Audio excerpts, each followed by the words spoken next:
오늘 하나님께서 우리에게 주시는 말씀은 요한일서 5장 1절에서 12절 말씀까지입니다. 요한일서 5장 1절에서 12절 말씀까지를 우리 뜻을 생각하시면서 교독하겠습니다. 요한일서 5장 1절에서 12절 말씀까지입니다.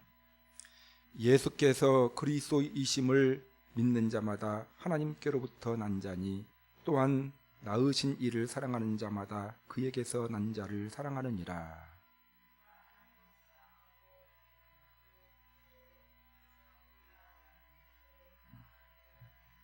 하나님을 사랑하는 것은 이것이니 우리가 그의 계명들을 지키는 것이라. 그의 계명들은 무거운 것이 아니로다.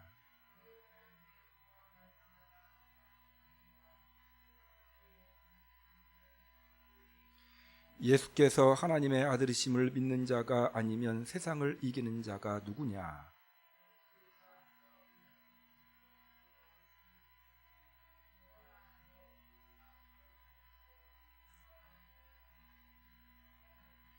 증언하는 이가 셋이니 만일 우리가 사람들의 증언을 받을진대 하나님의 증거는 더욱 크도다. 하나님의 증거는 이것이니 그의 아들에 대하여 증언하신 것이니라.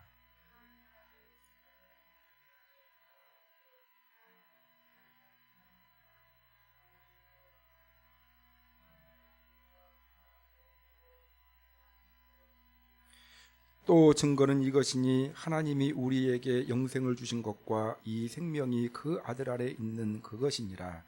아들이 있는 자에게는 생명이 있고 하나님의 아들이 없는 자에게는 생명이 없느니라. 아멘.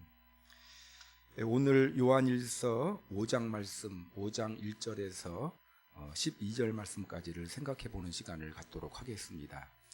요한일서는 요한이 초대교회 성도들에게 보낸 편지다라고 말씀을 드렸고 1세기 후반에 쓰여진 편지입니다. 우리가 바울 서신들은 많이 보아서 바울 서신에 대해서 이 문체와 또 방식, 이 글 쓰는 방식, 또 표현하는 여러 부분에 대해서 익숙해져 있지만 요한 서신은 조금 바울 서신과는 완전히 다르게 다른 방식으로 또 기록되어 있음을 우리가 깨닫습니다. 그래서 익숙하지 않기 때문에 조금 어렵게 느껴지지만 내용은 문자를 많이 써놔서 그렇지 표현을 어렵게 해서 그렇지 내용은 뭐 그렇게 어려운 내용이 아니다라는 것. 요한 일서는 의 목표는 하나님과 친밀한 교제를 이루게 하는 것이 요한이 요한 일서를 기록한 목적이다라고 말했어요. 하나님과 친밀한 교제. 우리 요한이 그리스도인들에게 바라는 그 최고의 바람이 있다면 모든 그리스도인들은 하나님과 친밀한 교제를 나누는 자들이 되라. 하나님과 친밀하게 사귀면 모든 문제가 이제 해결이 됩니다. 그래서 요한이 하고 싶은 말은 하나님과 친밀한 교제를 이루는 자들이 되라고 그 관점에서 요한일서 1장부터 4장까지를 생각해 보았습니다. 기억나시죠? 그래서 2장에서는 세상을 사랑하지 말아야 된다. 하나님과 친밀한 교제를 이루기 위해서 세상을 사랑하지 말아야 된다. 이 세상을 사랑하는 것이 무엇이냐? 육체의 정욕, 이생의 자랑, 안목의 정욕, 이것을 추구하는 것이 세상을 사랑하는 것이다. 또 적그리스도를 경계해야 된다. 적그리스도를 경계하지 않고 하나님과 친밀한 교제를 이룰 수가 없다. 그리고 또 계속해서 4장에서 강조했던 말은 무엇입니까? 형제를 사랑하라고 했어요. 형제를 사랑하면 하나님과 친밀한 교제를 이룰 수가 있다. 하나님이 가장 기뻐하시는 계명은 형제 사랑이에요. 그래서 형제를 사랑하게 되면 형제를 품고 사랑하는 자가 되면 하나님과 친밀한 교제를 이룰 수가 있다. 그러면서 막 반복해서 이야기를 했잖아요. 하나님의 사랑을 받았다고 해서 형제를 사랑하지 아니하면 하나님 사랑받은 거 가짜다. 그런 이야기를 했지 않습니까? 그래서 형제를 사랑하면 하나님의 사랑을 깨닫는 자들은 형제를 사랑할 수밖에 없고 또 형제를 사랑하는 자는 하나님을 사랑하는 자가 되고 하나님과 친밀한 교제를 이룰 수 있게 되었다. 있다라는 걸 지난주에 우리가 생각해 보았습니다. 오늘 본문에서는 그 참된 교제, 이제 하나님과 친밀한 교제를 이루기 위해서 이제 믿음을 언급하고 있어요. 조금 다 각도가 달라요. 지금까지는 무엇을 이야기했습니까? 형제를 사랑하는 것이 곧 하나님을 사랑하는 거다. 이걸 강조했잖아요. 근데 이제 오늘은 교리적인 이야기를 좀 합니다. 그래서 믿음을 가져라. 이제 믿음을 갖게 될 때 이제 믿음을 갖는 것이 그리스도에 대한 바른 믿음을 갖는 것이 하나님과 친밀한 교제를 언급하는 또 비결이다라고 그렇게 말을 하고 있습니다. 1절 한번 읽어보겠습니다. 시작. 예수께서 그리스도이심을 믿는 자마다 하나님께로부터 난 자니 또한 낳으신 이를 사랑하는 자마다 그에게서 난 자를 사랑하느니라. 이제 요한이 뭐라고 이야기합니까? 1절에서 예수님이 그리스도임을 믿는 자마다. 여러분, 예수는 이름이고 그리스도는 직분이라고 했죠? 예. 예수님이 그리스도이다라는 말이 합쳐져 가지고 예수 그리스도라고 했어요. 자, 신약 성경은 헬라어로 기록되어져 있고 구약 성경은 히브리어로 기록되어져 있다고 했죠. 구약 성경에 메시아라는 뜻을 가지고 있는 단어가 헬라어로는 그리스도라고 했어요. 구약 성경은 많은 이야기를 기록하고 있지만 한마디로 표현하라고 하면 구약 성경은 메시아가 오실 것이다. 메시아가 오시면 모든 문제가 해결된다. 그래서 메시아가 오실 것이다 라는 게 기록되어져 있고, 신약 성경은 메시아가 예수님이다. 이게 신약 성경은 헬라어로 기록되었으니까 그리스도가 예수님이다 라는 말을 하고 있는 것이 신약 성경이라고 말씀을 드렸어요. 그러니까 예수께서 그리스도이심을 믿는 자마다, 이 말은 예수는 사람 이름이라고 했어요. 그 예수님, 그 예수님이 그리스도라는 거예요. 그리스도라는 말은 크게 이제 두 가지 의미를 가지고 있어요. 여러 차원의 여러 가지로 이게 의미를 가지고 있지만 크게 보면 구세주라는 그 의미도 가지고 있고, 로드, 나의 주인이 된다라는 의미도 가지고 있다. 이제라는 거예요. 그러니까 구세주라는 말은 뭐냐면요, 나를 구원해 주신 분이에요. 내가 막 물속에 빠지면 수영 못하는 사람은 어떻게 됩니까? 죽잖아요. 근데 제가 가다가 저도 수영 잘 못하는데요, 적절한 예화는 아닌 것 같은데, 전 수영으로 구해준 거라 밧줄을 던져서 구해줬어요. 그럼 내가 구해줬잖아요, 그 사람을. 그럼 그 사람은 나를 뭘로 부르냐면 구세주. 십자가에서 예수님께서 나를 구원해 주셨거든요. 지옥 갈 수 있는 나를 건져가지고 천국 백성 삼으셨어요. 이것은 구세주라는 거예요. 그렇지만 구세주만 되시는 것이 아니라 주인이 되신다는 거예요. 주인은 무슨 뜻입니까? 여러분, 나는 종이라는 말이고 예수님이 내 주인이다라는 말은 무슨 말이에요? 종은 주인을 위해 살잖아요. 주인의 말에 순종하며 살죠. 그러니까 예수님은 나의 구세주요, 예수님은 나의 주인입니다라는 말의 의미 속에는 예수님은 나를 지옥으로 빠질 수밖에 없는 나를 건져내서 천국 백성 삼아주신 구세주요, 그 의미만 있는 것이 아니라 예수님은 나의 주인이십니다. 로드라는 말이 영어로 로드이십니다 라는 말은 나는 주님의 종입니다. 이 말은 앞으로 인생 살아갈 때 나는 주인 되신 주님의 말씀에 순종하며 살겠습니다 라는 의미를 포함하고 있는 단어예요. 그러니까 우리가 예수님 주여 그러잖아요. 주여 할 때 이 주라는 말은 두 가지 의미가 포함되어 있어요. 구세주, 나를 구원해 주신, 십자가에서 대속의 죽음을 죽으심으로 나를 지옥 백성에서 천국 백성 삼아주신 하나님 감사합니다. 그런 구세주라는 의미가 있고, 주여라는 의미 속에서는 주님은 나의 주님이십니다. 말씀하십시오. 내가 순종하겠나이다. 그래서 우리가 믿음 좋은 사람들은 넘어지면 뭐예요? 무슨 말 나옵니까? 주여 그러잖아요.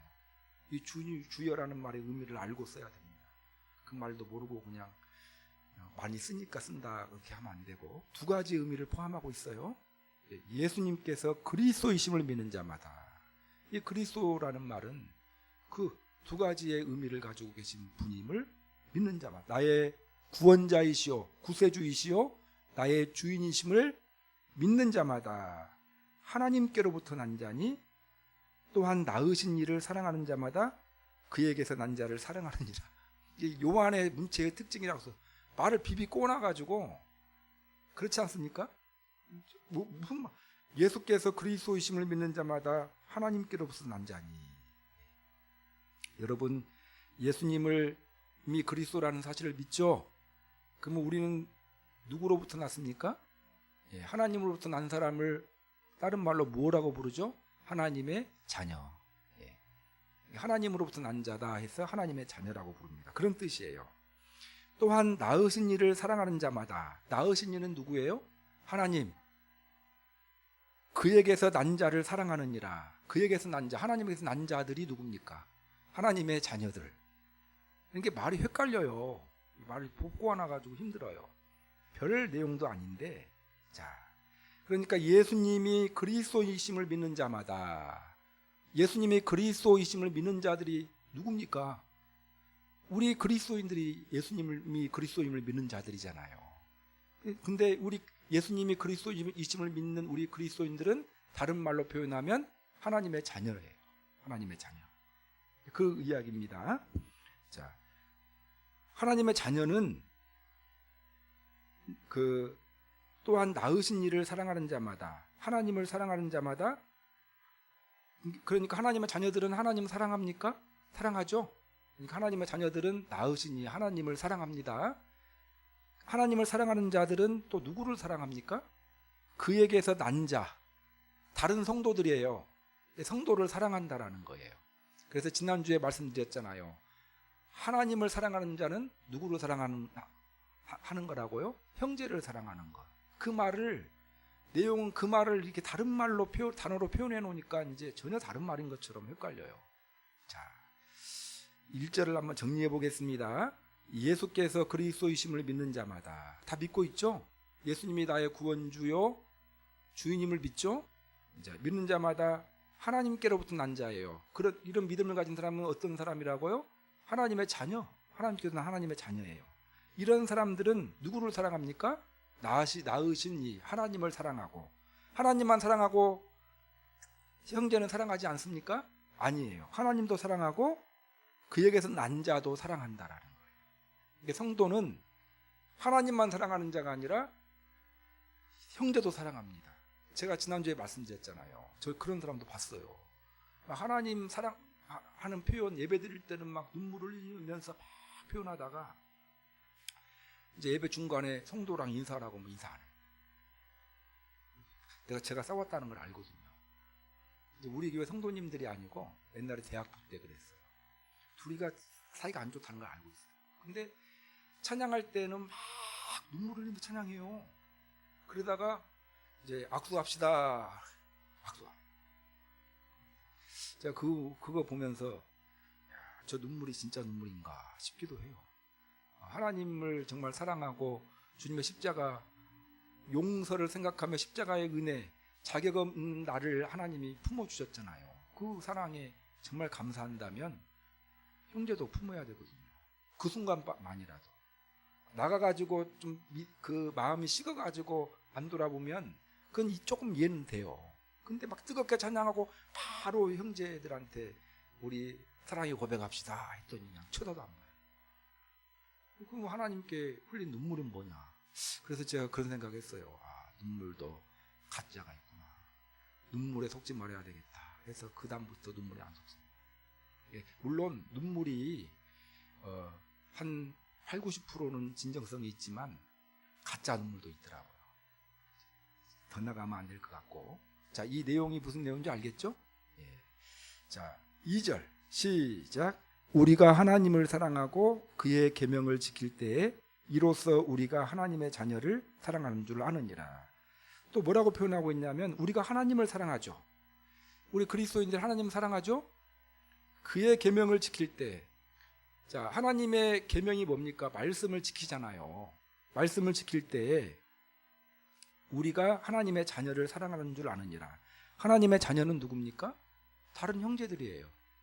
그러니까 하나님을 사랑하고 하나님의 말씀에 순종할 때에 하나님의 자녀를 사랑하는 줄을 아는 것과 같다라고 표현하고 있는데 좀 어려운 이야기예요. 여러분, 하나님 사랑하시죠? 그러면 우리가 예배 때 하나님 사랑합니다라고 고백하죠. 근데 그런 하나님의 사랑의 표현에는 예배를 드림으로 하나님께 사랑합니다라고 표현하는 표현도 있고, 그것만 있는 것이 아니고 예배 드리지 않고 일상생활 할 때는요, 하나님의 말씀에 순종하는 것이 하나님 사랑 표현이에요. 그렇지 않습니까? 우리 자녀들이 엄마 사랑해 해놓고 내 말은 하나도 안 지켜요. 그럼 그 사랑해가 좀 믿을만 합니까? 나를 정말 사랑한다면 내가 한 말을 지키려고 노력을 하는 거예요. 그러니까 하나님을 사랑하고 그의 계명을 지킬 때, 하나님의 말씀을 지킬 때, 하나님의 말씀을 지키는 것이 이제 하나님에 대한 사랑의 표현이고, 또한 하나님의 자녀들을 또 사랑하는 표현이 될 수가 있다라는 것입니다. 자, 하나님의 계명, 제가 여러 번 말씀드렸어요. 하나님의 말씀을 딱 한 단어로 요약하면 뭐라고 요약할 수 있다고 했습니까? 사랑. 사랑이죠. 하나님의 말씀에 열심히 순종하는 사람은 하나님 사랑하고 이웃 사랑하는 걸로 나타나게 되어져 있어요. 이 말씀은요, 계명은 딱 두 가지로 요약돼요. 하나님 사랑, 이웃 사랑. 한 단어로는 사랑이에요. 사랑. 그러니까 하나님의 계명을 열심히 지키는 사람들이면, 하나님을 사랑하는 사람은 하나님의 계명을 지키죠.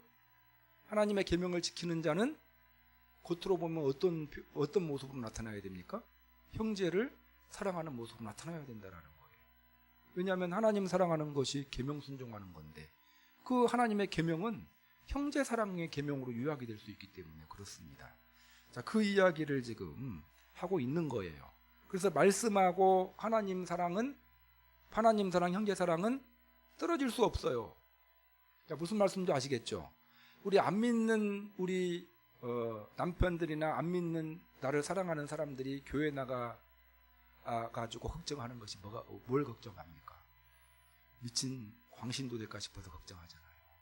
근데 정말 바른 믿음 가지면 하나님 사랑하고 이웃을 사랑하는 사람으로 바뀌게 돼요. 그러니까 한국교회 성도들이 정말 훌륭한 믿음을 가지고 있다면 한국 사회에서 한국교회 성도들은 이웃을 사랑하는 그런 모습으로 나타나게 되어져 있는 거예요. 그러니까 한국교회가 병들었다라고 평가할 수 있는 부분이 이웃사랑의 도를 전혀 실천하지 않기 때문에 한국교회가 병들었다고 평가하는 거예요. 왜냐하면 하나님의 말씀은 이웃사랑하라고 나와 있기 때문에. 코로나 사태를 통해서 한국교회가 진단이 되잖아요. 그렇죠? 이제 코로나 이웃을 생각하면서 우리가 노력해보자라는 건데, 대부분의 교회들은 노력을 하고 참여하죠. 그렇지 않은 사람들이 또 있으니까. 자, 그렇다라는 것입니다. 3절 시작. 하나님을 사랑하는 것은 이것이니 우리가 그의 계명을 지키는 것이라. 그의 계명들은 무거운 것이 아니로다. 다시 또 반복하고 있죠. 하나님을 사랑하는 것은 무엇입니까? 하나님의 계명을 지키는 거예요. 근데 하나님의 계명 지키는 모습은 형제 사랑으로 나타나게 되어져 있다는 거예요. 자, 그래서 하나님 사랑하는 것은 하나님의 말씀 지키는 것이 하나님 사랑하는 겁니다. 하나님을 사랑하는 표현은 두 가지가 있어요. 예배 때 모여서는 뜨겁게 하나님 사랑합니다 입술의 고백과 표현을 통해서 하나님을 사랑하는 표현을 할 수가 있고, 근데 모임이 없이 현장에 나가서는요, 하나님의 계명의 순종함을 통해서 하나님에 대한 사랑을 표현하는 거예요. 무슨 말씀인지 아시겠죠? 교회는 모이는 교회, 흩어지는 교회가 있다고 하잖아요. 그렇죠? 모여서는 어떻게 하나님을 사랑합니까? 입술의 고백을 통해서 찬양할 때, 예배드릴 때 이걸 통해 하나님께 사랑하고, 흩어져 가지고는 주의 계명을 지킴을 통해서 하나님을 사랑합니다. 이 성경은 다 연결이 되어져 있어요. 자, 근데 하나님의 계명, 자, 하나님을 사랑하는 것이 하나님의 계명을 지키는 것인데, 하나님의 계명 지키는 것이 어려울까요? 쉬울까요? 우리 어렵다고 생각하잖아요. 근데 이제 어려울 거라고 생각하고 있기 때문에 요한이 무거운 것이 아니다, 어렵지 않다라고 이야기하는 거예요.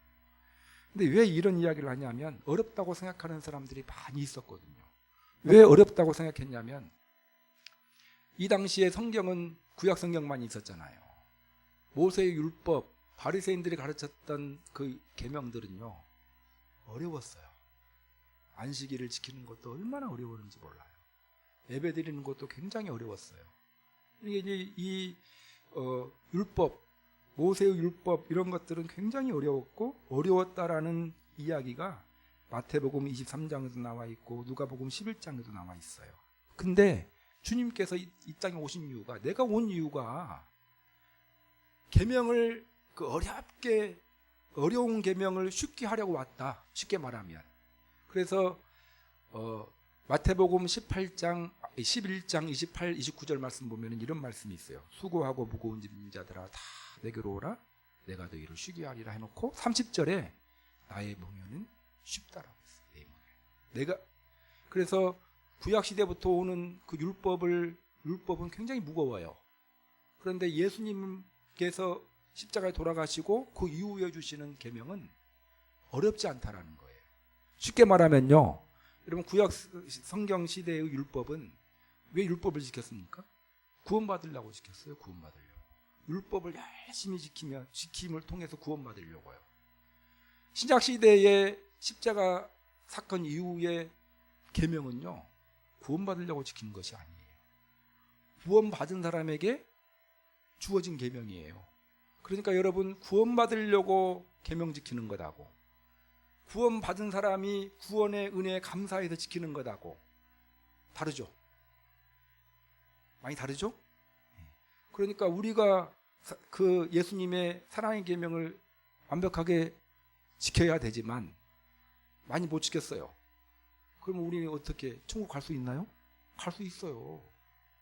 이제 많이 지키면 상급으로 옵니다. 이제 상으로 와요. 상으로. 근데 예전에 계명들은요, 구약의 계명들은 그걸 못 지키면 구원 자체가 받을 수가 없는 거예요. 그러니까 우리 신약 시대에 하나님의 말씀 듣고 또 계명에 순종하는 것은 쉬워요. 자, 그래서 하나님 말씀 지키는 것을 쉽게 생각했으면 좋겠는데, 근데 이제 그래도 어려워요. 우리는 왜 어렵냐면 그 하나님의 사랑이 먼저자, 구원의 은혜를 깊이 생각하고 구원의 은혜에 감사하는 마음으로 계명을 지켜야 돼. 그때 쉬운 거예요. 그러니까 은혜가 충만할 때, 그러니까 막 뜨겁게 찬양하고 성령 충만함 받았어요. 기뻐요. 그래가지고 사람 바라보면 예쁘잖아요. 주님의 십자가의 은혜를 깊이 생각하면 너무 감사했어요. 감사하고 난 다음에 저 사람 너무 예쁘거든요. 사랑해주고 싶어요. 그런 식으로 사랑하라는 거예요. 주님의 사랑, 큰 사랑, 십자가의 사랑 우리가 받았잖아요. 은혜 생활 하면 할수록 주의 계명 지키기가 쉬워지고, 이제 그 은혜 생활을 많이 못하고 주의 계명을 지키려고 하면 어려워집니다. 그러니까 내가 주의 계명, 사랑의 계명, 하나님의 말씀 순종하는 일이 어렵다, 어렵게 느껴진다, 짐으로 느껴진다, 이런 생각이 들면 내가 지금 하나님과의 관계가 그렇게 뜨겁지 못하다, 이렇게 또 평가를 해볼 수가 있어요. 하나님과의 관계가 깊어지면요, 하나님 계명 지키는 것이 어렵지 않습니다. 자, 무슨 말씀인지 아시겠습니까? 예. 자, 주님의 그 계명을 지키는 일은 쉽습니까? 어렵습니까? 가볍다라고 이야기하고 있어요. 구약 시대의 계명 지킴과 주님의 계명의 차이 때문에 무겁고 가볍고 차이가 있다라는 것 잘 이해를 하셨으면 좋겠어요. 구약 시대의 계명은 구원받기 위해서 그 지켜야 되는 계명이기 얼마나 어렵겠어요. 근데 신약 시대의 계명은요, 구원받은 사람에게 주신 거예요. 못 지켜도 구원과는 전혀 상관이 없고 잘 지키면 하나님께서 주시는 큰 상급을 받아요. 얼마나 감사합니까? 그래서 감사함으로, 즐겨함으로 주의 계명을 지키시는 우리 성도님들이 되시기를 바랍니다. 4절 시작. 무릇 하나님께로부터 난 자마다 세상을 이기느니라. 세상을 이기는 승리는 이것이니 우리의 믿음이니라. 자, 아까 하나님께로 난 자마다 했죠. 자, 하나님께로 난 자는 하나님의 자녀라고 했죠. 누굽니까? 우리자, 우리. 어떤 사람이 하나님께로부터 났다고 했어요? 예수께서 그리스도이심을 믿는 자, 우리잖아요. 이제 그 예수님께서 그리스도를 믿고 하나님께로 난 자마다 세상을 이긴다. 여기서 말하는 세상은요, 어떤 세상을 말하냐면 세상은 두 가지가 있다고 그랬죠. 월드가 있고 또 코스모스가 있고 있다고 말씀드렸죠. 월드는 그냥 중립적인 개념이고, 또 한 가지의 여기서 말하는 세상은 어둠의 영이 지배하고 있는 세상을 말해요. 하나님 품이 아닌 공중 권세 잡은 자 마귀가 지배하는 세상을 말합니다. 자, 그래서 하나님께로 난 자마다 여기서 말하는 세상은 마귀가 지배하는 그런 의미의 세상을 말합니다. 마귀의 세력을 이긴다라는 거예요. 여러분, 우리는 하나님께로 난 자죠. 자, 어둠에 속해져 있는 어둠의 세계와 싸우고 있잖아요. 이제 우리 가정에 믿는 사람이 있고 안 믿는 사람이 있으면 이 두 세상이 있는 거예요. 우리는 하나님의 자녀고 안 믿는 쪽은 세상에 속해 있는 거예요. 우리는 하나님께 속해 있고 싸우는 거예요. 근데 뭐라고 나와 있어요? 진다고 했어요? 이긴다고 했어요? 이긴다고 했어요. 인간의 그 육신의 눈으로 보면은 세 보여요, 나보다. 그쪽이. 근데 누가 셉니까? 내가 세요, 내가. 이걸 잘 알아야 돼요, 여러분. 내가 세다는 것을 알아야 됩니다. 제가 이제 어떤 이야기를 들었는데 오해하지 마시고 이 이야기를 들으셨으면 좋겠어요. 그 우리나라 정당이, 큰 정당이 두 개잖아요. 그 대대로부터 보수적인 정당이 있고 진보적인 정당이 있죠. 큰 정당이. 이게 지금 말하면은 한 국민의힘 많이 바뀌었어가지고, 그 다음에 민주당이 있잖아요. 그 이름만 바뀌지 다 똑같잖아요. 근데 오랫동안 정권 잡았던 당이 보수당이 잡아왔잖아요. 이게 이제 보수당의 문제는, 보수당은 뭐냐? 진짜 세요. 자기가 센데 자기가 세다는 걸 안 돼요. 자기 힘이 있다라는 걸. 근데 민주당은 뭐 어떤 약점이 있냐면 세대요. 큰 힘을 갖고 있는데 자기가 센 줄을 모른대요. 그래가지고 맨날 겁먹고 해가지고 추진하지 못하다가 왜 그래서 진대요. 자기가 센데 센 줄을 모른대요. 정의당 있잖아요, 정의당. 이 정의당은 약하대요. 힘도 없는데 자기가 센 줄 안대요. 그래가지고 큰 소리 팡팡 치면서 목소리는 큰데 일이 안 이루어진다. 이것이 어떤 사람이 분석해 놓은 건데 맞는지 틀린지는 모르겠는데 그냥 참고하라고. 우리는 셉니까, 약합니까? 세요. 근데 센 줄을 모르기 때문에 맨날 져요. 겁먹고. 막 대부분 언론과 신문들이 보수당 편이잖아요. 그러니까 거기서 막 이야기하면 이쪽은 180석을 갖고도 겁먹어요. 아무것도 못해요. 여기서 막 뭐라고 하니까 겁먹고, 뭐 재난지원금 뭐 해달라고 하니까 막 겁먹어가지고 못해요, 이쪽에서. 근데 자기가 센 걸 알아야 하죠. 이제 다음에 밀어줍니까? 안 밀어주죠. 밀어줘봤자 쟤들은 지 센 줄도 모르고 일도 못한다. 그렇다라는 거예요. 우리는 세요, 우리가. 세기 때문에 여러분, 겁먹으면 됩니까, 안 됩니까? 겁먹지 마시고. 근데 얕잡아보고 아무것도 하지 말라는 것이 아니고 겁먹지 말라는 거예요. 내가 이겨요. 이기게 되어져 있습니다. 근데 이제 거기서 근거를 뭐라고 제시하냐면 세상을 이기는 승리, 이것이니 우리의 믿음이니라. 이게 뭘 가지면 이깁니까? 믿음. 믿음 가지라는 거예요. 믿음 때문에 이긴다라는 거예요. 우리가 세다라는 겁니다.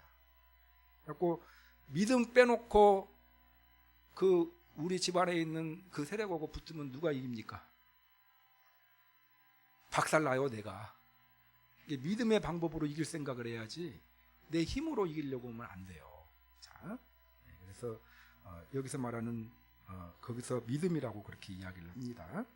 믿음이 매우 중요해요.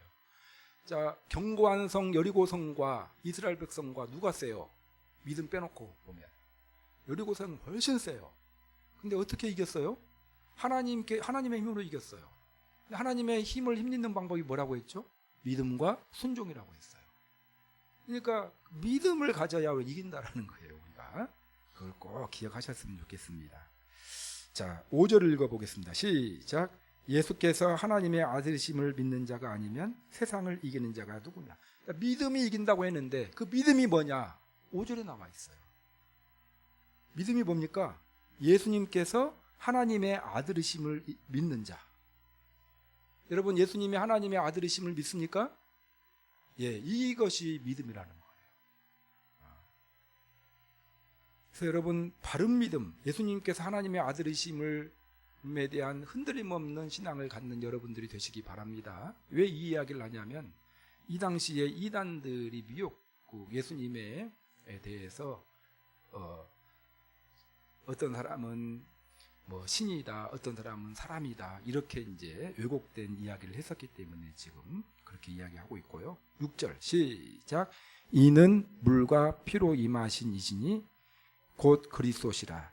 물로만 아니요 물과 피로 임하셨고 증언하시는 이는 성령님이시니 성령은 진리이니라. 자, 예수님이 하나님의 아들이시라고 했죠. 하나님의 아들이심을 믿는 자가 믿는 것이 믿음이라고 했죠. 그 믿음이 세상을 이긴다고 했죠. 그러면 예수님이 하나님의 아들이다라는 것을 이제 증거하는 것을 이야기하는 거예요. 왜냐하면 하나님의 아들이 아니라고 주장하는 사람들이 있었기 때문에. 예수님이 하나님의 아들이심을 믿는 것이 믿음이라고 했죠. 근데 예수님이 하나님의 아들이라는 것은 확실하다라는 걸 6절에서 이야기해 주고 있어요. 자, 예수님은 물과 피로 임하신 이니, 이제 물은 뭡니까? 세례 요한의 세례를 말해요. 예수님께서 그리스도라는 것을 증거해 준 사람이 누구냐면 세례 요한이에요. 세례 요한의 세례를 통해서 예수님이 공생애를 시작하셨어요. 그리고 또 피이죠. 피는 뭘 말합니까? 십자가에서 흘리신 보혈이에요. 그래서 이것은 예수님께서 인간의 죄를 대속하기 위해서 이 땅에 오셨다고 그렇게 이야기하죠. 그래서 이제 학자들은 이렇게 이야기합니다. 예수님이 물로 세례를 받으심으로 구속 사역을 시작하셨다가 십자가에 보혈을 흘리심으로 구속 사역을 마쳤음을 강조하고 있는 거다. 자, 예수님이 세례 받으신 거, 여러분 역사적 사실이죠. 십자가에서 죽으신 거 사실이에요. 이 당시에는 이것을 직접 본 사람도 있어요. 누가 봤어요? 요한이 봤잖아요. 직접 본 사람들이고, 요한이 만약에 이 사실을 이야기했는데 이의를 제기했다라는 표현들이 없거든요. 직접 보았고 직접 본 사람들이 많이 살아 있어요, 이 당시에. 자, 그래서 예수님은 물과 피로 임하신 이시고, 이제 곧 예수님이고, 물로만 아니요 물과 피로 임하셨고, 그러니까 세례만 받으신 것이 아니요 보혈을 흘리심으로 이제 구속 사역을 완성시키셨고, 그걸 증언하는 이가 있어요. 성령님이에요. 성령님은 하나님이시죠? 자, 성령님이 누구한테 임하신다고 했어요? 예수님 믿는 사람에게. 그래서 예수님 믿는 자에게는 성령님이 함께 하셔요. 그래서 성령 충만함도 받죠? 뜨겁게 기도하면 막 뜨거워지잖아요. 그렇죠? 오늘 어려운 말씀이거든, 요한 1서. 이 말씀을 들을 때 깨달아지기도 하잖아요. 누가 깨닫게 해주시니까? 성령님께서. 아, 깨달아져요, 목사님. 이제 강미숙 집사님한테 말씀 깨달아집니까? 하니까 목사님, 아, 깨달아져요. 제가 강미숙 집사님 말을 믿을 수 있나요? 그건 주관적인 판단이죠. 주관적인. 근데 물과 세례는요, 강미숙 집사님이 아, 저 못 믿겠어요 말한다고 해서 사라지는 것이 아니에요. 객관적인 사실이죠. 그러니까 물과 피는 객관적인 사실이고, 성령님의 증거는 주관적인 사실이에요. 그래서 이 세 가지가 예수님이 그리스도라는 것을 증명한다라는 거예요. 하나님의 아들이심을 증명하고 있다, 증거하고 있다라고 그렇게 이야기합니다. 그래서 여러분, 예수님의 그 세례와 예수님의 십자가를 믿죠. 믿는데 그것만 믿으면 약해요. 그래서 예수님을 영접했더니 성령님이 나와 함께 하셔서 뜨겁게 기도하고 나면 막 기쁘고 방언의 은사도 받고 막 그런 성령 체험을 하면, 아, 성령님이 예수님이 구세주고 구세주를 영접했더니 성령님이 나와 함께 하시는구나 라는 것을 주관적으로 또 증거해 주기 때문에 예수님이 하나님의 아들인 것은 확실한 사실이다라는 거예요. 그것을 믿는 것이 믿음이고 그 믿음을 가진 사람이 세상을 이긴다라고 이야기하고 있습니다. 자, 7절 시작. 증언하는 이가 셋이니. 자, 예수님이 하나님의 아들이신 걸 증언하는 이가 셋인데 그 셋이 뭡니까?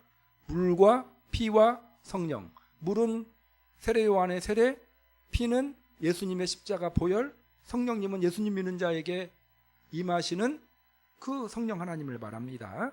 자, 이 셋이 증언하고 있다라는 거예요. 8절 시작. 성령과 물과 피라. 또한 이 셋은 합하여 하나이니라. 이 세 개의 증거는 어느 하나도 소홀히 할 수 없는 중요한 증거라는 뜻입니다.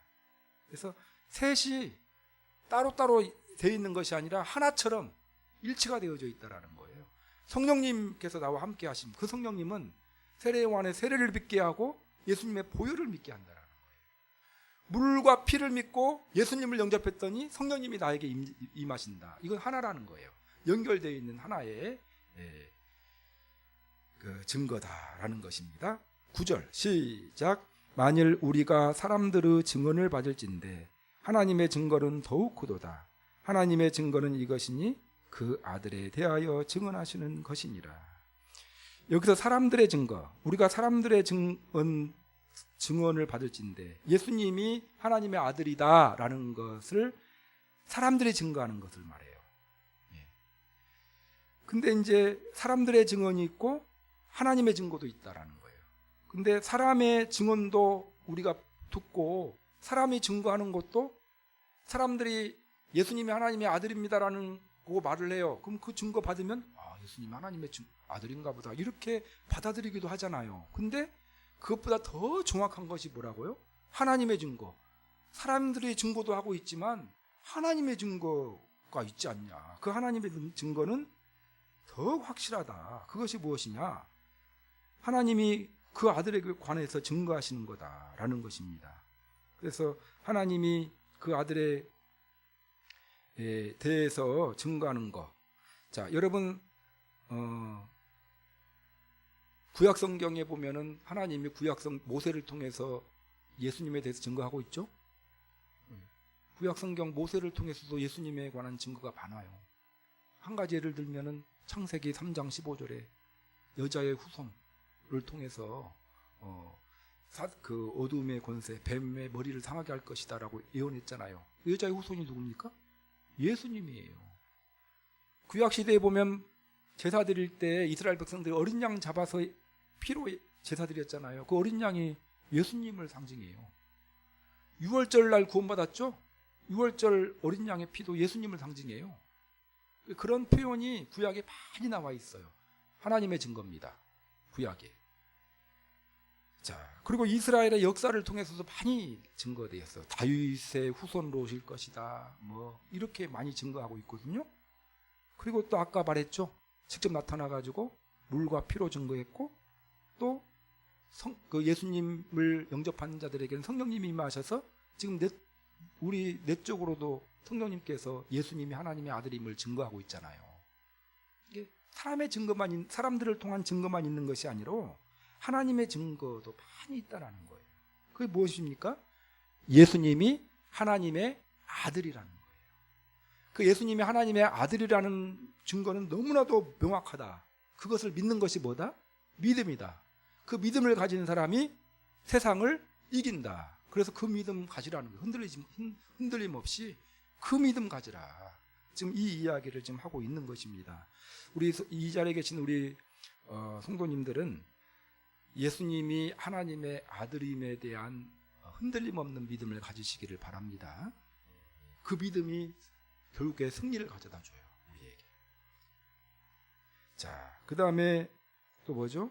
11절 시작. 또 10절이죠. 시작. 하나님의 아들을 믿는 자는 자기 안에 증거가 있고 하나님의 아들을 믿지 아니하는 자는 하나님을 거짓말하러 한 자로 만드는 자니 하나님께서 그 아들에 대하여 증언하신 증거를 믿지 아니하였습니다. 그래서 예수님을 하나님의 아들로 믿는 자는 자기 안에 증거가 있어요. 그 증거를 하신 분이 누굽니까? 성령님이에요. 자, 그런데 하나님 믿지 않은 자들에게는 하나님께서 예수님을 통해서 아까 말했던 많은 증거들, 외적인 증거들, 또 여러 구약 성경을 통한 여러 증거들을 보이셨는데 그 증거들을 믿지 않은 자들은 하나님을 거짓말하는 자로 만들고 있는 이제 그런 것과 같다라는 거예요. 지금식으로 말하면 불신자들은 그렇다라는 거예요. 11절 시작. 또 증거는 이것이니 하나님이 우리에게 영생을 주신 것과 이 생명이 그 아들 아래 있는 것이니라. 또 증거가 있는데 그것을 믿는 자에게는 무엇이 부어졌다고요? 영생이. 이것도 증거라는 것입니다. 예수님 믿는 자에게는 성령님이 임하시죠? 이것도 증거인데 더 나아가 주님 믿는 자들에게는 영생이 주어졌다. 그래서 그것이 또한 증거라는 거예요. 예수님을 여기 보면은 이 생명이 그 아들 안에 있는 것이니라. 그래서 예수님을 영접한 사람들에게는 생명이 부어져 있어요. 우리는 영적으로 살아있는 존재죠. 예수님께서 말씀하셨어요. 요한복음 10장 25, 26절에서 예수님께서 나는 부활이요 생명이니. 예수님은 자기는 부활이요 생명이라고 말했어요. 나를 믿는 자는 죽어도 살겠고 무릇 살아서 나를 믿는 자는 영원히 죽지 아니하리라. 이렇게 이야기했거든요. 그래서 예수님이 지금 살아계시죠? 부활의 첫 열매가 되어서 살아계셔요. 예수님을 영접했죠? 그 생명이 내 안에 들어와 있는 거예요. 그 생명이 예수님이 내 안에 들어와 있고, 그럼 우리는 영적으로 살아있는 존재거든요. 그러면 요한의 말대로 죽어도 살겠고, 그러니까 예수님을 영접하는 순간, 예수님 영접하기 전에는 죽은 존재였죠. 예수님 영접하는 순간 우리는 영적으로 살아있는 존재가 되었고, 또 무릇 살아서 나를 믿는 자는 영원히 죽지 아니하니라. 우리는 영생의 은혜가 우리 가운데 부어졌어요. 육체는 잠시 흙으로 가지만 우리의 영은 낙원에 가거든요. 예수님의 재림과 함께 영원한 생명. 우리의 영은 죽지 않아요. 이 자리에 계신 우리 성도님들의 영은 죽지 않습니다. 살아있을 때 예수님이 재림하면 바로 그냥 우리는 천국 백성이 되는 거고요. 우리가 살아있을 때 예수님이 오지 않으면 죽잖아요. 죽으면 우리의 육은 어디로 갑니까? 흙으로 가고 우리의 영은 낙원에 가 있다가 예수님이 재림하시는 날 부활합니다. 신령한 몸으로. 그렇게 성경에서는 이야기하고 있어요. 그 생명이 우리 안에 있습니다. 이것을 믿으시기를 바랍니다. 우리 영적인 생명이 있는 자예요. 영생의 은혜가 우리 가운데 있어요. 영접하는 자 곧 그 이름을 믿는 자들에게는 하나님의 자녀가 되는 권세를 주셨으니, 하나님의 자녀가 뭐냐면 영적인 생명 있는 존재가 되었다라는 거예요. 한번 주님을 영접한 사람은 영원히 하나님의 자녀이죠. 그래서 그것이 내가 하나님의 아들을 믿는 증거가 되고 있다. 그 이야기를 하고 있습니다. 12절 시작. 아들이 있는 자에게는 생명이 있고 하나님의 아들이 없는 자에게는 생명이 없느니라. 자, 우리 성도님들 아들이 있습니까? 없습니까? 있어요. 네 안에 성령님이 계십니까? 안 계십니까? 계셔요. 이게 성령님이 계신다라는 또 다른 의미의 표현, 또 다른 관점의 표현이 생명이, 아들이 있다라는 거예요. 그 아들 안에 영적인 생명이 있다라는 거예요. 그래서 여러분, 하나님의 말씀을 우리가 꾸준하게 듣고 믿음 생활을 잘하면 우리는 어떻습니까? 막 생기 있잖아요. 밥을 많이 먹으면 어떻게 돼요? 막 힘이 나잖아요. 운동하고. 근데 영은 어떻게 돼요? 영의 양식은 말씀이잖아요. 자, 우리 코로나 때 예배 몇 달 안 들어보니까 어떻게 됐습니까? 다들 처져가지고 그랬죠? 왜 처졌을까요? 불신자들 처지나요? 살은 찌겠죠? 근데 우리는 몸이 처진 것이 아니라 영이 처져가지고 힘들잖아요. 왜? 영적인 생명이 양식을 못 먹으니까 이제 배고파가지고 힘이 없는 거예요. 그렇게 이해를 하면 돼요. 자, 내 안에 그걸 이렇게 이런 관점으로 듣고 보니까 내 안에 영적인 생명이 있습니까? 없습니까? 있어요. 그렇죠? 영적인 생명이 있습니다. 그래서 영생이 있는 것이 내가 믿음을 갖고 있는 하나님의 자녀라는 증거가 된다라는 거예요. 말씀을 정리하도록 하겠습니다. 오늘의 이야기는 어떤 이야기를 하고 있어요? 교리에 관한 이야기를 하고 있어요. 그래서 1절에서 계속해서 그리스도이심을 믿는 자마다 하나님께로부터 난 자고,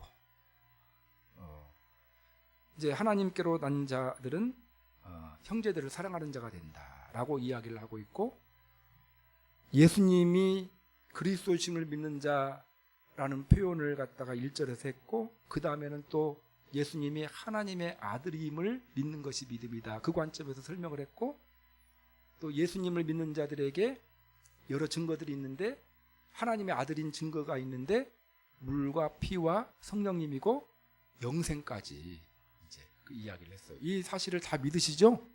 자, 그럼 우리는 하나님의 자녀입니다. 자, 그럼 하나님의 자녀는 어떤 일을 해야 된다고 나와 있어요? 계명을 지켜야 돼요. 그 계명 한마디로 말하면 형제를 사랑하라는 계명을 지키는. 형제를 사랑하면 어떻게 됩니까? 하나님과 친밀한 교제를 이룰 수 있다. 이 이야기를 지금 하고자 이렇게 설명을 합니다. 그래서 요한 1서를 제가 설교를 하다 보면 저도 어려워요. 이걸 어떻게 표현해야 되나. 어려운데 내용은 단순합니다. 그래서 오늘의 내용을 또 단순하게 해서 다 이해하신 줄로 믿고, 한마디로 요약하면 예수님이 하나님의 아들이심을 확실하게 믿자. 그 믿음을 가진 자가 세상을 이긴다. 오늘 그 말씀을 하나 붙들고 승리하는 여러분들이 되시기를 바랍니다. 그리고 다음 주가 이제 마지막 시간이에요. 다음 주 드디어 이제 어려운 요한일서를 마무리합니다.